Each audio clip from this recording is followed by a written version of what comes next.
User hazards are those created by other users of the road. Every vehicle, every person on the street or highway may be a threat to your safety. You can't depend on other drivers to have your level of driving skill. Other drivers may have obscured vision. They can be confused or lost. They all have the potential to put you and your truck at risk. Always monitor their driving. Fast lane changes or changing speeds indicates that you could be facing a problem.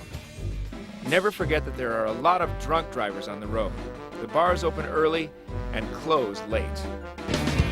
You got to be a defensive driver, really, especially out there, because on the Schuylkill Expressway, it's one of the main ones in America that it's the worst for. I mean, you always hear about accidents, so you just always be careful, stay in the middle lane to the right lane, and you just go to speed limit and be real safe about it. It's not only drivers of other vehicles that create user hazards. We don't just share the road with other drivers.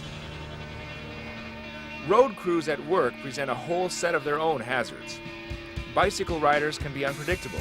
Bike messengers can be very reckless. They can easily put you in danger of an accident. If you happen to do your driving in an area where bike messengers aren't used, well, count your blessings. Pedestrians don't always walk with the light.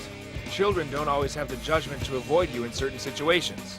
The result is you have to watch out for them. Your driving is the only thing you have control over, but your survival as well as others may depend on it. It's your defensive driving skills that will keep you out of an accident. Part of defensive driving is communicating clearly with other drivers. Use your signals for every turn, lane change, pass, or for pulling into traffic from the curb. Make sure you signal early enough and long enough to give other drivers a chance to react.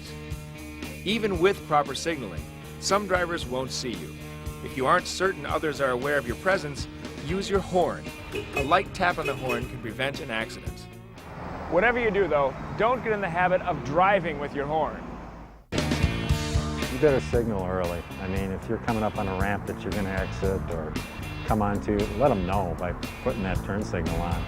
I mean, I try to drive with my lights on as much as I can. It's just being out there. Try to get a visual eye contact with some people, too. Sometimes just to look over your shoulder to see them, then you can expect what they're going to do. Remember, as a professional straight truck driver, you face some of the most difficult driving situations around. Visual scanning is the main technique to avoid hazards. Look at least 10 to 12 seconds ahead. On the highway, that might be about a quarter mile, and in the city, a full block. Scan all sides of your truck. Use your mirrors regularly to be sure you know what's coming up from behind or beside you. Road hazards and user hazards are everywhere. Don't relax. There are kids, families like yours, and all sorts of other drivers on the road. Your defensive driving skills can help keep them out of harm's way. Make sure you use your signals and your horn to clearly communicate with other drivers. Defensive driving requires all your professional skills all the time. You're taking your life in your own hands every time you get behind the wheel. Defensive driving is your ticket home. You don't want to be responsible for taking a human life. When it comes to driving that vehicle, it's life and death every day. One person pulls out in front of you and it could be all over for them. So you always have to be watching because life is a serious thing and we've got to watch out for it.